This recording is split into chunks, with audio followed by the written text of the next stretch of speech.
नमस्कार व्यूअर्स, आज हम शुरू करने जा रहे हैं स्टेबिलिटी एनालिसिस का लास्ट का portion, that is the stability analysis of the foundation soil.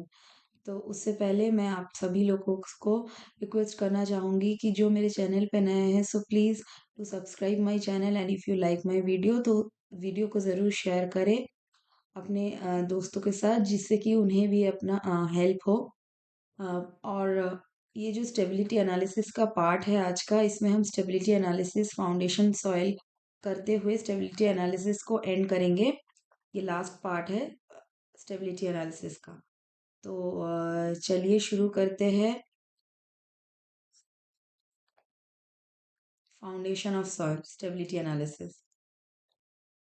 Okay दोस्तों, मैं फिर से शुरू करने से पहले आप सभी को रिक्वेस्ट करूंगी कि प्लीज़ मेरे चैनल को सब्सक्राइब कर लीजिएगा, जिससे कि और भी जितने भी मैं वीडियोस दूँ जल्द से जल्द आप तक पहुंच सके। ओके सो चलिए फर्दर शुरू करते हैं हमारा स्टेबिलिटी एनालिसिस का जो आज का लास्ट पार्ट है। Foundation stability analysis, foundation of earthen dam, stability analysis of foundation of earthen dam.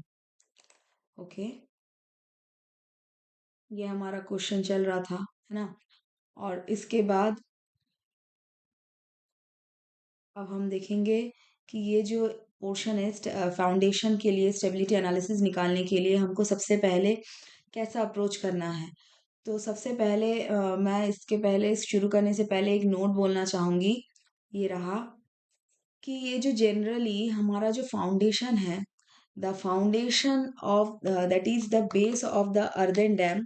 हाँ, जो हमारा foundation base of the earthen dam है, उसमें क्या होता है जनरली क्ले और सिल्ट पार्टिकल्स प्रेजेंट होते हैं। तो उस वजह से ये जो फाउंडेशन है अर्दन डैम का, इसमें सिल्ट और क्ले पार्टिकल्स, नीचे सिल्ट और क्ले पार्टिकल्स प्रेजेंट होने की वजह से क्या है, this foundation is good for under seepage. जो अंडर सीपेज, ये अंडर सीपेज या फिर ये जो piping like structure, hollow structure जो नीचे फॉर्म करता है, तो इससे सेफ होता है जनरली ये क्ले और सिल्ट पार्टिकल के होने के वजह से। बट ये जो हमारा फाउंडेशन का बिलो का जो सॉइल है ना, या फिर बिलो का जो मटेरियल्स है फाउंडेशन के नीचे, ये वीक होता है किसमें ना, शेयर में। सो इसीलिए हम बेसिकली स्टेबिलिटी एनालिसिस देखेंगे किसका, कि फाउंडेशन के नीचे का पोर्शन की ये जो शेयर में हमारा जो फाउंडेशन है, it is safe in shear और not, because it is generally safe in under seepage and piping due to the presence of clay and silt particles below the foundation base of our earthen dam। Okay तो यही एक reason है कि हम share का stability analysis देख लेते हैं। सो हम स्टेबिलिटी एनालिसिस देखेंगे टुडे, स्टेबिलिटी एनालिसिस ऑफ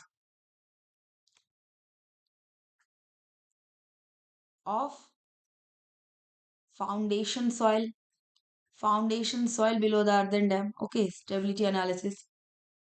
तो इसके लिए हम क्या देखेंगे, सबसे पहले हमको निकालना पड़ेगा, अगर हम डायग्राम में जाते हैं दिस वन। सो ये फाउंडेशन के नीचे अगर हम डाउनस्ट्रीम पोर्शन, ये डाउनस्ट्रीम पोर्शन के लिए देख लेते हैं फाउंडेशन के नीचे हमारा डैम स्टेबल है कि नहीं। जैसे हम डाउनस्ट्रीम पोर्शन के लिए देख रहे हैं, similarly you can calculate for upstream portion also. So आज हम डाउनस्ट्रीम पोर्शन का देख लेते हैं। अगर आपको अपस्ट्रीम पोर्शन में निकालने के लिए डाउट हो रहा है कहीं मेरा आज डाउनस्ट्रीम पोर्शन की वीडियो देखने के बाद, so please let me know, आप कमेंट सेक्शन पे मुझे बोल सकते हैं।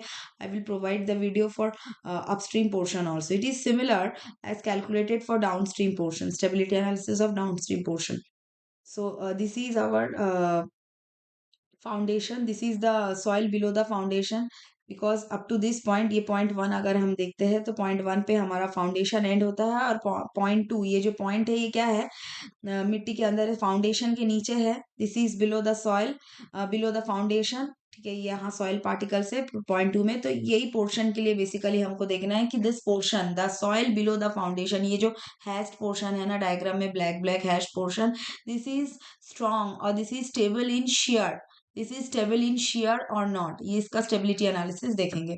सो सबसे पहले उसके लिए हमको क्या करना पड़ेगा, we have to find the average compressive stress. हम स्टेबिलिटी एनालिसिस जब निकालते हैं शेयर के लिए तो हम जैसे कि पिछले वीडियोस में भी देख चुके हैं कि हम स्टेबिलिटी एनालिसिस जब डाउनस्ट्रीम पोर्शन या फिर अपस्ट्रीम पोर्शन या फिर ओवरऑल स्टेबिलिटी निकालते हैं तो ये जनरली डैम हमारा अर्दन डैम शेयर की वजह से फेल हो रहा है, तो हम क्या करते हैं, एक पहले shear force horizontal shear force निकालते हैं और इसका शेयर रेजिस्टेंस कितना हम रेजिस्टेंस कर पा रहे हैं शेयर फोर्स को वो निकालते हैं।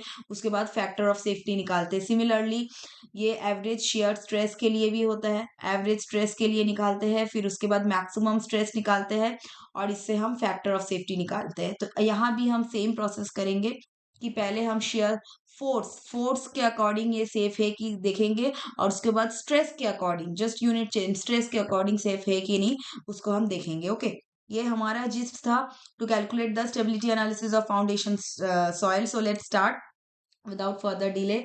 सो उसके लिए हमको क्या करना पड़ेगा, पहले सबसे पहले average compressive stress on foundation soil, average compressive stress on foundation soil, उसके लिए weight of dam divided by base area on which it acts. Okay, average compressive stress कितना, ये जो डैम है इसमें जो डैम का एवरेज कंप्रेसिव स्ट्रेस ऐसे एक्ट होगा तो ये हमारा एरिया, अगर हम 3D व्यू फाइंड आउट करेंगे तो ये हमारा एरिया इस पोर्शन पे। ओके, ये जो डैम है इस डैम का अगर हम 3D व्यू देखते हैं तो ऐसा होगा, डैम हमारा नीचे का बॉटम का portion. Okay, this is the base of the dam, base of the dam. तो ये एरिया में ऐसे कंप्रेसिव स्ट्रेस लग रहा है तो ये हम ये वाला एरिया कंसीडर करेंगे कंप्रेसिव स्ट्रेस के लिए। ओके, सो बेस एरिया इसीलिए बोला बेस एरिया ऑन विच जो compressive stress due to the weight of the dam act हो रहा है।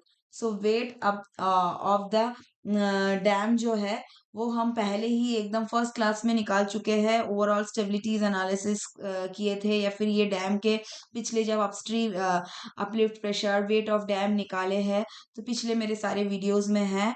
मैं वीडियो के लास्ट में सबका लिंक भी दे दूंगी, सो आप जाके देख सकते हैं मेरे पिछले वीडियो सब हाइड्रोलिक स्ट्रक्चर के ऊपर। सो उसमें आपको मिल जाएगा कि कैसे हम वेट ऑफ डैम निकालते हैं, it's very easy. So weight of dam हमारा निकला था 25362। ओके, और बेस एरिया भी हमारा निकला था कितना, 114.5, ये जो बेस एरिया है। ओके, 114.5, तो इसको हम कैलकुलेट करेंगे तो हमारा एरिया आएगा 221.5 किलो न्यूटन पर मीटर स्क्वायर।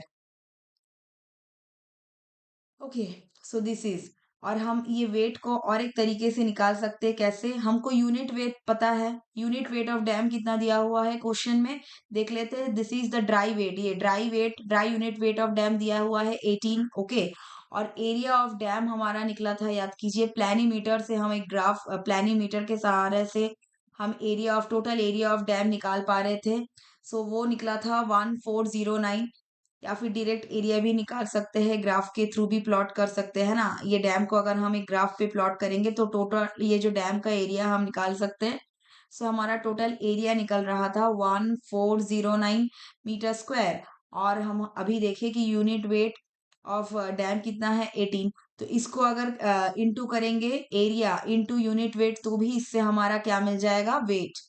वेट का यूनिट कितना, गामा इंटू एरिया। सो उससे भी हमारा वेट का निकल जाएगा, एरिया इंटू 1 यूनिट के लिए। ठीक है, हम यूनिट लेंथ तो 1 ले रहे हैं ना, तो एरिया इंटू 1 इंटू 18। इससे हम, क्योंकि क्या होता है वेट का formula, weight is equal to volume into dry unit weight of soil. तो dry unit weight kilo newton पर मीटर क्यूब, और इसमें होता है इंटू वॉल्यूम मीटर क्यूब।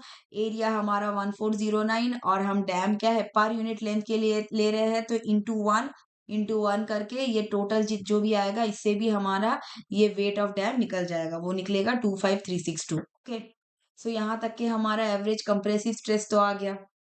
इतना हमारा क्या होगा, स्ट्रेस जो कि फाउंडेशन पे अप्लाई हो रहा है। ओके, इसके बाद हम निकालेंगे एवरेज कंप्रेसिव स्ट्रेस निकालने के बाद कि शेयर स्ट्रेस कितना इंड्यूस हुआ है, शेयर स्ट्रेस।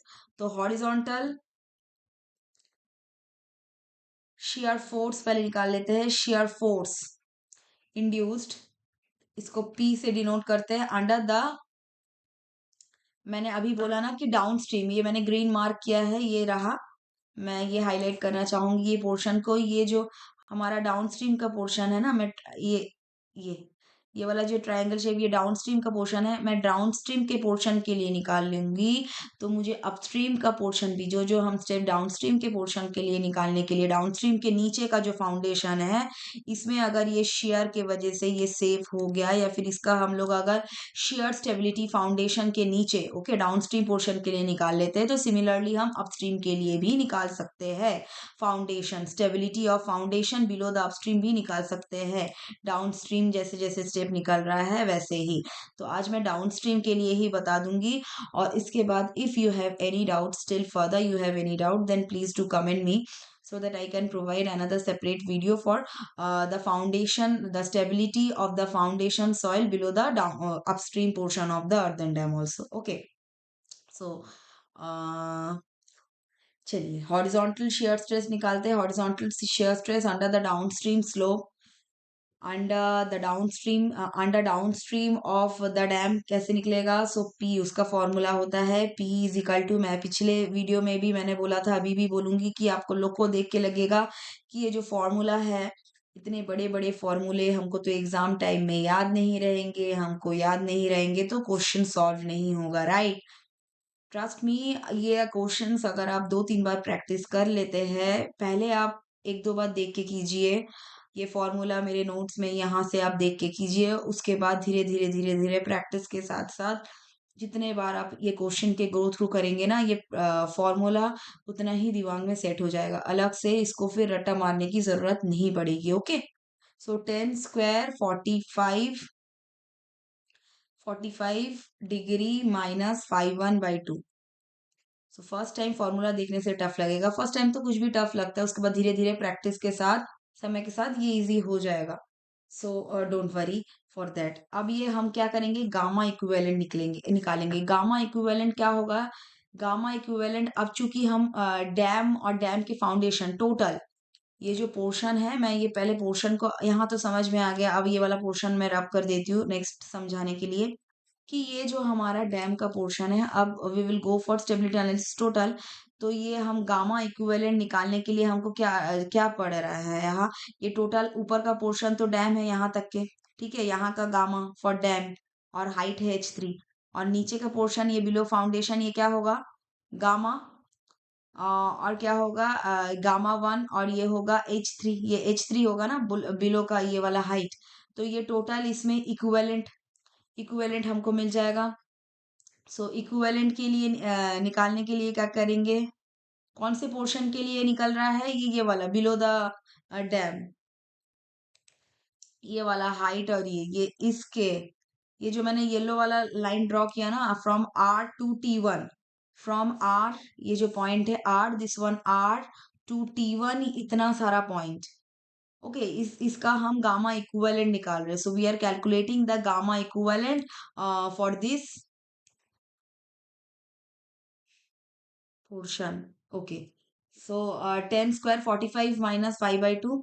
अब गामा इक्विवेलेंट निकाल रहे थे, जैसे कि मैंने बोला कि उसमें क्या आ रहा है, gamma for dam, gamma for dam into height plus gamma of foundation into h3 divided by total height h plus h3। ठीक है, इसको ऐसे निकालते हैं इक्विवेलेंट, जो भी पोर्शन, जिसका भी पॉइंट, जिस पॉइंट का पोर्शन, अगर हम इस पॉइंट, इस वाले पॉइंट के लिए अगर इसका इक्विवेलेंट निकालते हैं, डायग्राम में देखिए जो नेक्स्ट पॉइंट है, ये सोचिए पॉइंट मैं मार्क कर रही हूँ, पॉइंट 1 मैंने एक बड़े से मार्क किया है, पॉइंट 1 से पॉइंट ये V1 2 तक के, इसका अगर गामा इक्विवेलेंट निकालेंगे तो ये वाला पोर्शन देख सकते हैं, from this to this, from this to this is H1, इसको हम H1 बोलते हैं, और नीचे वाला पोर्शन तो हम जानते हैं, ये फाउंडेशन से पॉइंट 2 तक के ये होता है H3, तो H1, सो फिर से होगा गामा क्या, डैम के लिए, और H3 फिर से होगा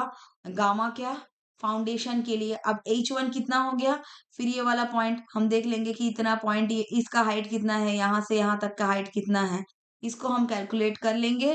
तो ये वाला height H1 into gamma dam के लिए कितना होता है, 18, क्वेश्चन में दिया हुआ, it is given in the question, मैं नहीं बोल रही हूँ, ये गामा ये dry unit weight of soil in the dam, dam के लिए होता है, डैम के लिए गिवन है क्वेश्चन में 18 और dry unit weight of foundation soil दिया है 18.3। ठीक है, कोई भी पॉइंट का पर्टिकुलर, उस पर्टिकुलर सेक्शन का हम इक्विवेलेंट अगर ड्राई यूनिट वेट लेते हैं पर्टिकुलर इस पोर्शन का, तो ऐसे ही इक्विवेलेंट वेट निकाला जाता है हर एक पोर्शन के लिए, जो अपस्ट्रीम हो या फिर फाउंडेशन हो, डैम का कोई भी सेक्शन क्यों ना हो।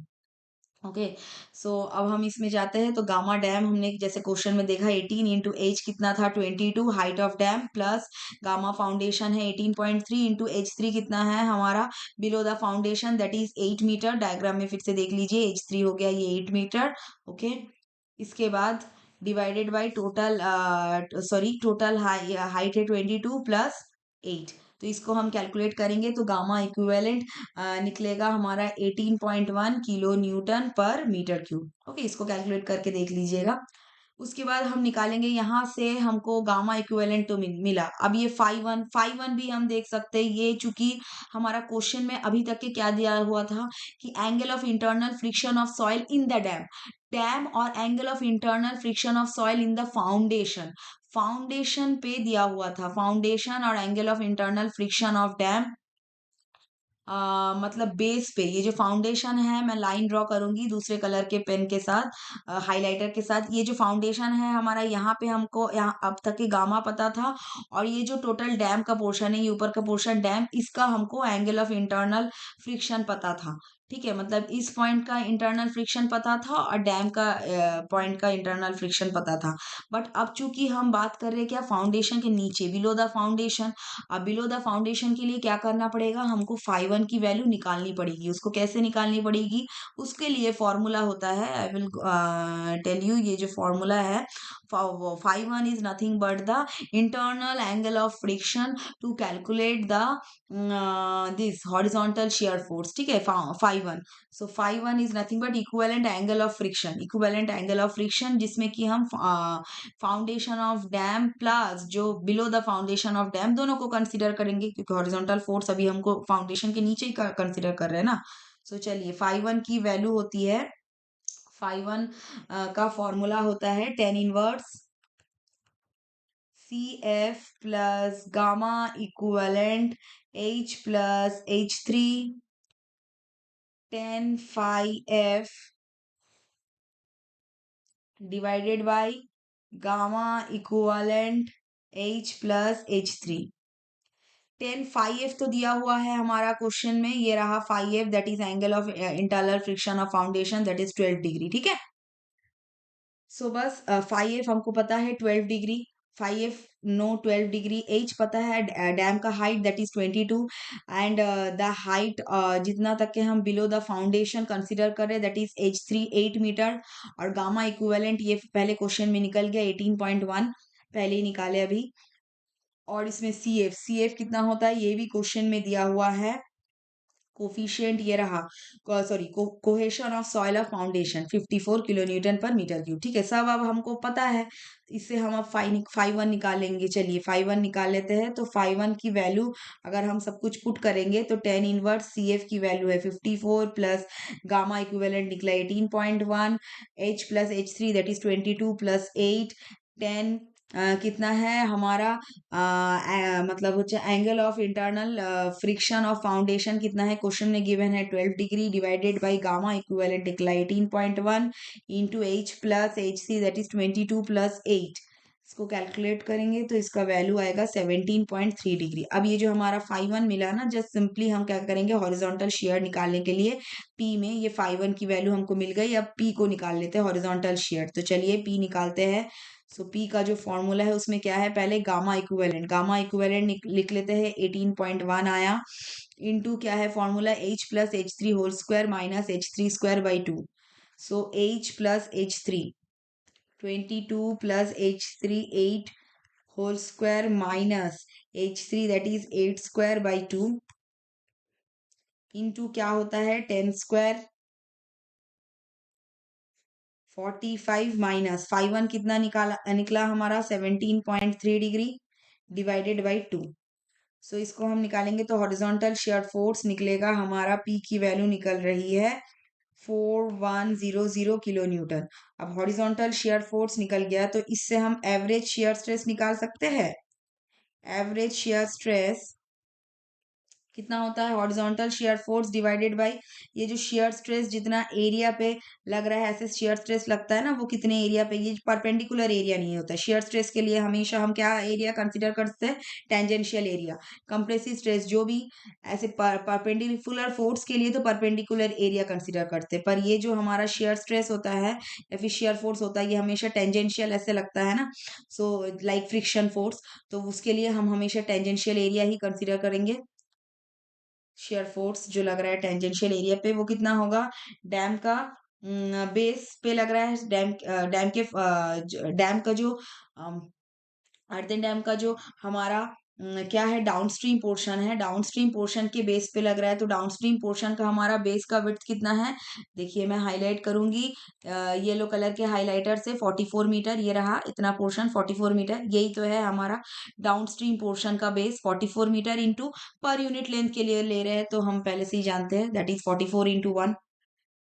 सो बेस ऑफ ये क्या है? फाउंडेशन के लिए, foundation actually downstream portion, foundation of downstream portion into 1 पर यूनिट लेंथ के लिए, तो फोर्स निकला 4100 बाई 44 इंटू 1, तो इसको कैलकुलेट करेंगे, इसकी वैल्यू आएगी 93.2 किलो न्यूटन पर मीटर स्क्वायर।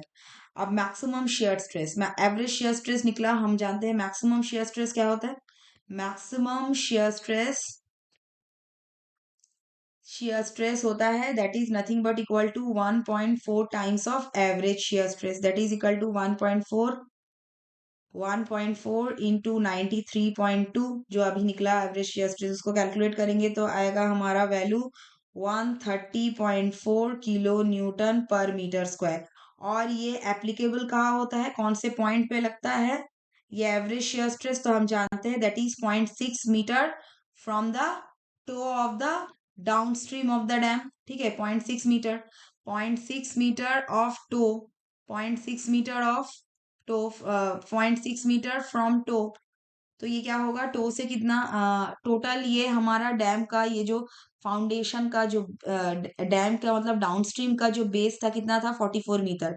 तो टो से कितना? 0.6 मीटर के डिस्टेंस पे लगेगा, मतलब ये जो टोटल हमारा 44 मीटर है, इसका 0.6 metre away from the toe apply होगा। टो यानी डाउनस्ट्रीम पोर्शन का end point. Okay, so toe के जो 44 मीटर के 0.6 और 44 मीटर पे अप्लाई होगा, और कौन से पॉइंट से? टो से। So that is equal to ये कितना होगा? 26.4 मीटर अवे फ्रॉम, क्या होगा? From toe of dam. Okay, अब ये सारा कुछ निकल गया। अब हम निकालेंगे shear resistance. Okay, shear resistance of foundation.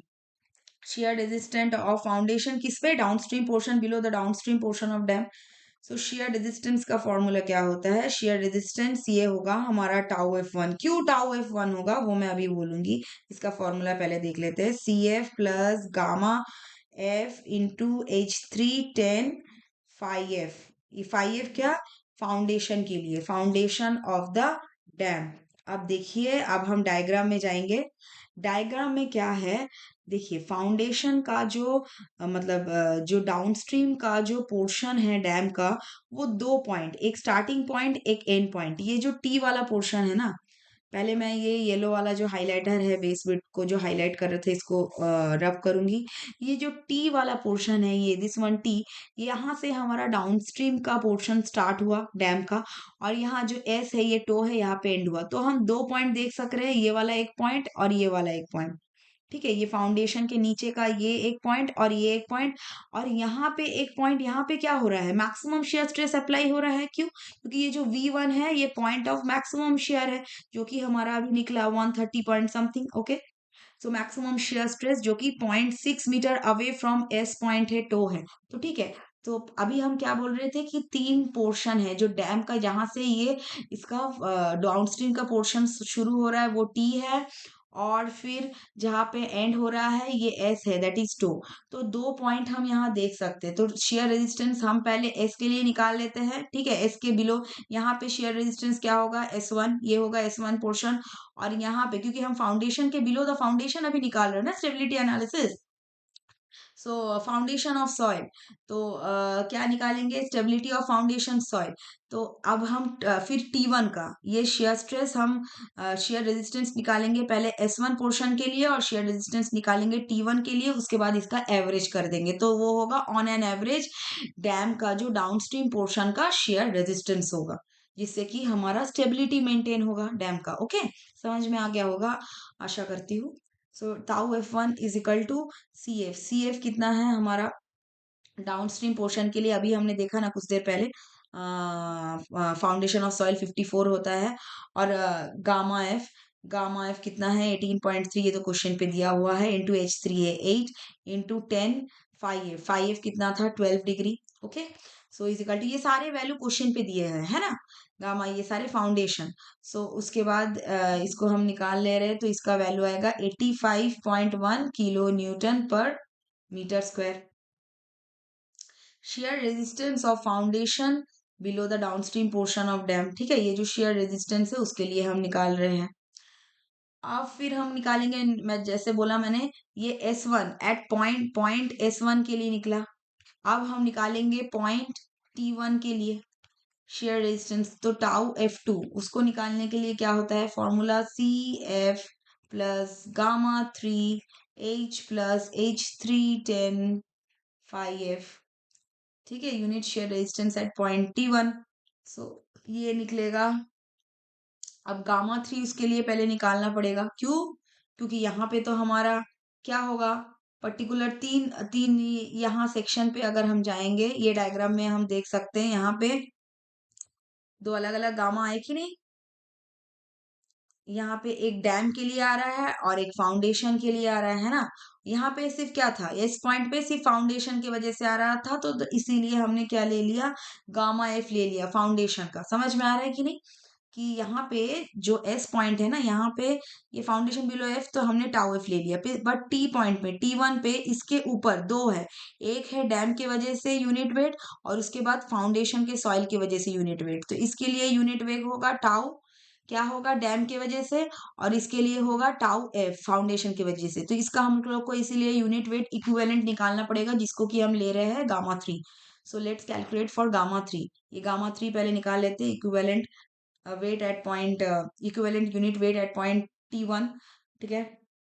So tau F ये क्या होगा, फिर gamma submerged wait of dam into H2 plus gamma dry portion, क्योंकि हम देख सकते हैं इस पॉइंट में, देखिए ये जो पॉइंट है, इस पॉइंट पे हमारा सबमर्ज्ड पोर्शन, ये वाला इतना जो पोर्शन है, ये इतना पोर्शन है जो मैं मार्क कर रही हूँ, ये वाला कितना है, गामा सबमर्ज्ड, क्योंकि सबमर्ज क्यों, फेरेटिक लाइन के नीचे है। और ये जो पोर्शन है ये क्या है, गामा ड्राई, गामा डी जो लिखा हुआ है गामा ड्राई है। एक्चुअली ये गामा ड्राई क्यों है, क्योंकि this is above the ferritic line. So gamma dry के लिए ये वाला हाइट, गामा सबमर्ज्ड के लिए ये वाला हाइट, उसके बाद फिर फाउंडेशन के लिए जो हमारा 8 मीटर का हाइट है। चलिए, सो समझ में आ गया होगा। सो अब निकालते हैं, अगर नहीं समझ में आया सो प्लीज कमेंट करके आप बता सकते हैं। Okay, gamma submerged into H2, okay, plus gamma dry into H-H2 का पोर्शन, टोटल डैम में से H2 पोर्शन जो गामा सबमर्ज ले रहा है, प्लस गामा जो F जो फाउंडेशन में था into H3 8 metre, divided by total H यानी H प्लस H3। सो इससे हम गामा 3 निकाल लेते हैं। गामा 3 का वैल्यू कितना आएगा, गामा 3 इज इक्वल टू इससे आएगा 12, इसका वैल्यू को पुट कर रहे 12, gamma submerge for dam question में दिया हुआ है। और H2 कितना है 12.5, ये हम पिछले वीडियो में भी फाउंडेशन के लिए निकाल चुके हैं। आप मेरा पिछला वीडियो डेफिनेटली देखिएगा अगर डाउट हो रहा है तो भी, क्योंकि पिछले वीडियो में भी हमने ऐसा निकाला हुआ है। Into 9.5 plus 18.3 into 8 divided by 30, इसको कैलकुलेट करेंगे तो इसका वैल्यू आएगा 15.6 किलो न्यूटन पर मीटर क्यूब, ठीक है। सो इससे हम गामा 3 निकल गया, तो गामा 3 निकलने के बाद इस वैल्यू को हम टाउ F2 में पुट कर देंगे। टाउ F2 की वैल्यू ये यहाँ से आई ना, CF plus gamma 3 H plus H3 10 5F।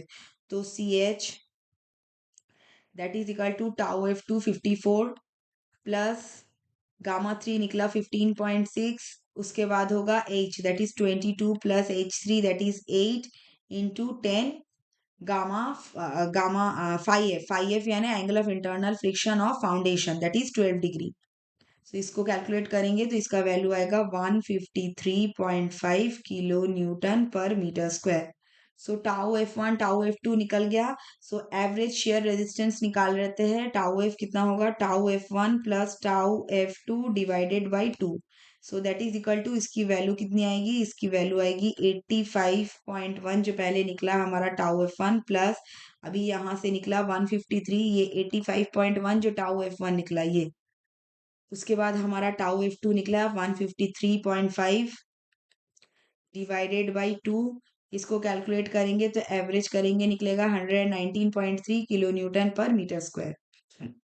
चलिए अब फैक्टर ऑफ सेफ्टी निकालते हैं। मैंने फैक्टर ऑफ सेफ्टी बोला था ना, रिस्टोरिंग बाय डिस्टर्बिंग। तो रिस्टोरिंग हमारा निकला टाउ F कितना 119.3 जो हमको हमारे डैम को सेव करने की कोशिश कर रहा है। और डिस्टर्बिंग क्या था, जो एवरेज शेयर स्ट्रेस हम निकाले थे, ये रहा एवरेज शेयर स्ट्रेस जो हमारे डैम को डिस्टर्ब, इस वजह से इस शेयर स्ट्रेस की वजह से हमारा डैम डिस्टर्ब हो रहा था 93.2। फाउंडेशन ऑफ सॉइल जो हमारा डैम नहीं एक्चुअली फाउंडेशन ऑफ सॉइल जो डिस्टर्ब हो रहा था डैम के फाउंडेशन के नीचे, सो 93.2। तो इसको कैलकुलेट करेंगे तो 1.28 आ रहा है, पर हमारा फैक्टर ऑफ सेफ्टी ना इसका वैल्यू होना चाहिए 1.5। चूंकि ये बिलो 1.5 है तो हमारा below the foundation of means downstream portion के बिलो हमारा जो फाउंडेशन ऑफ सॉइल है वो क्या होगा, अनस्टेबल होगा। ओके इसके बाद हेंस अनसेफ, इसको हेंस अनसेफ अनसेफ भी लिख सकते हैं, अनस्टेबल और अनसेफ। अब हम निकाल लेते हैं next. So the foundation soil क्या होगा, मतलब शेयर फोर्स, शेयर जो स्ट्रेस है वो लोड कैरी नहीं कर पा रहा है। अब हम देख लेते हैं मैक्सिमम के लिए, एवरेज के लिए ही पास नहीं हुआ तो मैक्सिमम के लिए तो बहुत ही कम चांस है पास होने के लिए। तो फिर भी हम देख लेते हैं कि अब मैक्सिमम के लिए क्या होगा। तो मैक्सिमम पहले हम शेयर रेजिस्टेंस निकाल लेते हैं। सो मैक्सिमम शेयर रेजिस्टेंस कितना होगा, tau F maximum share resistance का वैल्यू होता है CF प्लस, जिस पॉइंट पे ये जो पॉइंट है ना, इस पॉइंट पे मैं डायग्राम में जाऊंगी। ये जो डायग्राम का पॉइंट है ना, इस पॉइंट पे जो V1 जो पॉइंट है, पहले मैं सबको फटाफट से रब कर देती हूँ जिससे कि हमको V1 स्पष्ट दिखे डायग्राम में। ये रहा, ये जो V1 का पॉइंट है ना, this is the point of maximum share. तो इस पॉइंट में हम डैम का रेजिस्टेंस और शेयर स्ट्रेस देखेंगे, मैक्सिमम शेयर स्ट्रेस जो इस पॉइंट में अप्लाई हो रहा है, ठीक है। तो शेयर रेजिस्टेंस होता है CF plus 0.6 H plus H3 gamma 410 5F। तो इसका वैल्यू अब गामा 4 इक्विवेलेंट जो ड्राई यूनिट वेट है उसको निकाल लेते हैं उस पोर्शन के लिए, V1 पोर्शन के लिए। मैंने निकालना कैसे निकालते हैं बता दिया ऑलरेडी, तो इसको हम डायरेक्ट निकालते हैं। इसका वैल्यू आएगा 12 इंटू 4.5। आप देख लीजिएगा 12 इंटू 4.5 मैंने क्यों किया, ये रहा। फिर से मैं डायग्राम में चले जाती हूँ। 12 इंटू 4.5 इस पोर्शन के लिए गामा सबमर्ज कितना है 12, और इसका हाइट कितना है, ये रहा 4.5 मैं टिक कर रही हूँ। फिर ये गामा ड्राई ये वाले हाइट के लिए, ठीक है। उसके बाद ये जो टोटल हाइट है V से V1 तक, ये H हाइट के लिए, gamma F foundation of the dry unit weight of foundation soil, ठीक है, मैंने dry unit weight of foundation sorry. तो इससे हम इक्विवेलेंट वेट निकाल लेंगे।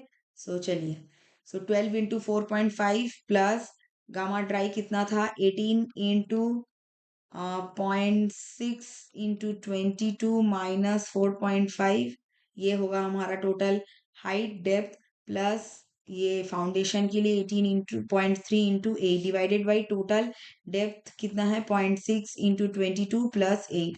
इसको हम गामा 4 निकालेंगे तो इसका वैल्यू आएगा 16.8 किलो न्यूटन पर मीटर क्यूब। ओके, और गामा F हमारा मैक्सिमम कितना निकला था, सॉरी इसको हम निकाल लेते हैं अब। टाउ F मैक्सिमम मैंने शेयर रेजिस्टेंस, शेयर स्ट्रेस का रेजिस्टेंस मैक्सिमम, तो वो क्या होगा 54 CF इस फॉर्मूला में पुट कर दीजिए, प्लस 0.6 इंटू H कितना है 22 प्लस 8 गामा 4 निकला 16.8 इंटू 10 5F कितना है, क्वेश्चन में दिया हुआ है 12 डिग्री। 12 डिग्री कितना ना, हमारा gamma F that is foundation का एंगल ऑफ इंटरनल फ्रिक्शन। उसके बाद ये निकलता है, इसका वैल्यू आएगा 129.8 किलो न्यूटन पर मीटर स्क्वायर।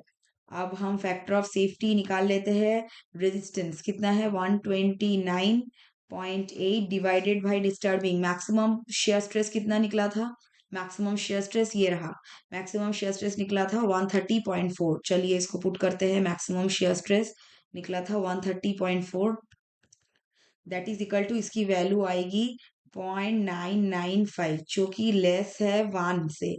और हमारा फैक्टर ऑफ सेफ्टी अगर 1 से ज्यादा हुआ तब जाके ये वो सेव होता है, चूंकि लेस हो गया हेंस ये भी अनस्टेबल, अनस्टेबल ठीक है, ये सेफ नहीं है। मतलब ये वाला क्वेश्चन इस डेटा के अकॉर्डिंग हमारा जो डाउनस्ट्रीम पोर्शन का जो फाउंडेशन सॉइल है ना, ये सेफ नहीं है। ओके, तो हम लिख सकते हैं द फाउंडेशन शेयर, मतलब ये जो फाउंडेशन सॉइल के लिए is not safe for upstream for downstream portion. Similarly हम इसके लिए ऐसे ही स्टेप सिमिलरली अब अपस्ट्रीम में यूज करके भी, अपस्ट्रीम का फॉर्मूला या फिर अपस्ट्रीम के सेक्शन पे यूज करके हम अपस्ट्रीम के लिए भी foundation soil of upstream portion के लिए भी निकाल सकते हैं कि वो सेफ है कि नहीं। डाउनस्ट्रीम पोर्शन तो अनस्टेबल हो गया है, वैसे ही सिमिलरली आप लोग अपस्ट्रीम के लिए भी निकाल सकते हैं, सेम प्रोसेस। ओके, सो यहाँ पे हमारा स्टेबिलिटी एनालिसिस टोटल कंप्लीट हो गया फाउंडेशन तक। सो अब नेक्स्ट क्लास में हम नेक्स्ट टॉपिक डिस्कस करेंगे। So till then thank you. और अगर आपको मेरा वीडियो अच्छा लगा सो डेफिनेटली शेयर करिए, और ज़्यादा से ज़्यादा शेयर करिए, लाइक करिए, और डेफिनेटली सब्सक्राइब कर लीजिएगा मेरे चैनल को। और ये कुछ रेफरेंसेस है फॉर माय वीडियोस, जिसे कि मैं पीपीटीज वगैरह रेडी करती हूँ। Thank you and wait for my next videos.